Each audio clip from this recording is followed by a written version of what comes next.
Assalamu alaikum. I've got another video on everyone's favourite don't judge me topic.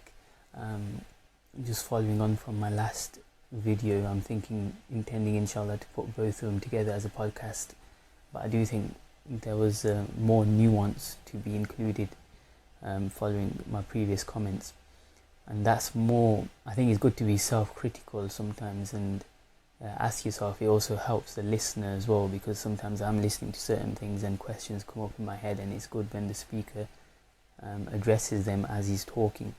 So one question might be, why is it such a big deal, this whole don't judge me thing? Or if people say don't judge me, why not just let them kind of say that and enjoy their life? What's the consequences, or what could be the consequences of such a short kind of 3-letter phrase, right? And the reason I made the post, and the reason I've kind of got this fascination with the topic, is because of the consequences, because it's not something that doesn't have wide-reaching impact on society, and I'll try and explain what I mean by that. And like I said, Optimized Muslim Project is about changing Muslims' mindset for meaningful success in this life and in the hereafter. They're kind of deeper topics. If you don't resonate with it, I can't really do anything. But anyway, so we're social creatures, and this isn't some kind of deep psychological rocket science insight that we copy or imitate what others do. We form tribes and we have collective habits that become, altogether they soon become cultures and different ways of doing things and traditions and this kind of thing. So what this whole don't judge me mindset does, and it's kind of been adopted somewhat, is that it erodes positive social pressure.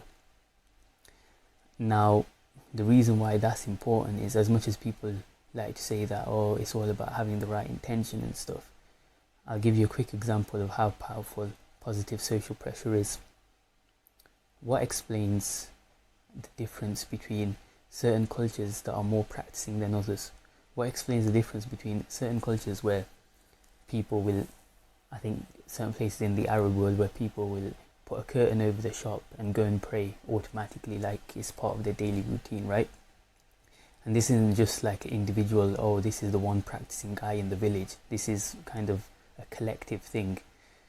Why are there certain cultures or places where people pray Salah in the masjid, in Jama'ah, more than in other places? Even in the UK, there's certain places, certain Gujarati communities, where it's much more common for people to pray their Salah, especially in the masjid, right? Why? Another example that's maybe closer to home for a lot of UK Muslims is the example of Tarawih Salah, right? What explains that? What explains the amount of people that attend Tarawih Salah as if it's like one of the obligatory actions? Culture. Not culture, but you can call it culture, or you can call it social pressure, or you can call it this mindset, right? Now, that's my point.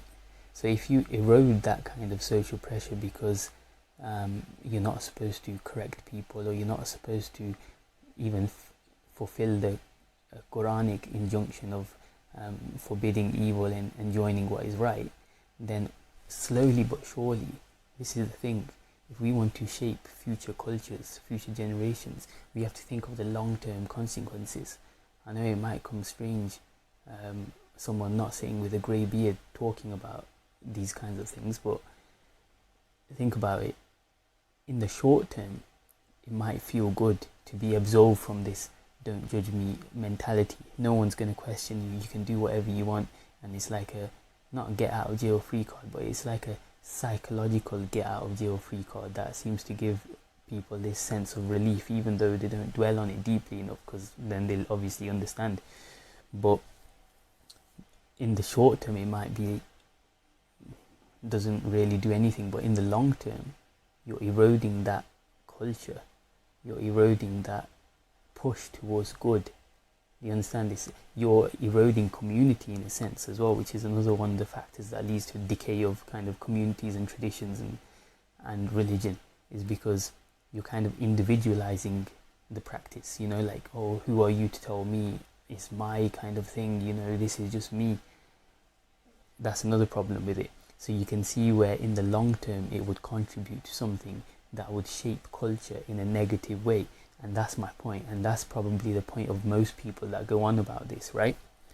And obviously another way of impacting, this is even more important for people who are in positions of authority or influence, because their actions are kind of copied and imitated more than others. That's why it's so damaging when you get these people who achieve a level of fame by using the deen, religion, whether they're nasheed artists or whatever, and then they suddenly turn rogue once they've built a following, and they're like, oh, I'm struggling with depression or whatever, and that's why I'm going to start using haram things. It's like the amount of damage that you're causing to these people that are now your followers, or these young kids, is something to kind of be fearful of. And just to finish off, the last point that I wanted to make on it that's come to my mind is that what affects most people about this whole don't judge me thing is a projection that they put on it that isn't there. And it's a kind of an idea that you can get from Stoicism, but obviously it's in Islam as well. And that's, you're not hurt by the insult or what's perceived to be the insult. The key is, because it's just words or it's just a thing, it's what you project onto it, it's what you kind of connect with it. For example, someone's eating something that's haram. Don't eat that, that's haram. That's the so-called don't judge me statement, right? Don't eat that, that's haram. Now think about it. If you have a correct understanding of kind of the deen and practice and how everyone sins and how people are supposed to advise each other and stuff, right? And no one can judge your ultimate destination. That's the key. No one can judge the ultimate destination. No right-minded Muslim is trying to do that anyway. Why would they jeopardize their own kind of akhirah for a small little phrase, right? So, okay, don't eat that, that's haram. What does it mean? Nothing really. It's like, okay, everyone makes mistakes, I didn't know, or whatever, right? But what people ascribe to it is, oh, you're saying I'm a bad Muslim, or you're saying I'm going to Jahannam, or you're saying you're better than me, or you're arrogant, or you're this, or you don't know what I do, I give this much charity. All this is like an extra projection that's not there. You understand? That's a key kind of mindset to help you stay level-headed and not get emotionally involved in things. So that's all I say so far. Again, please do interact, comment, respond. I like interacting on these kind of ideas. I'm always talking about these kind of things to people in real life as well. And please do kind of like, subscribe and share if you benefit or you think people can benefit. Assalamu alaikum.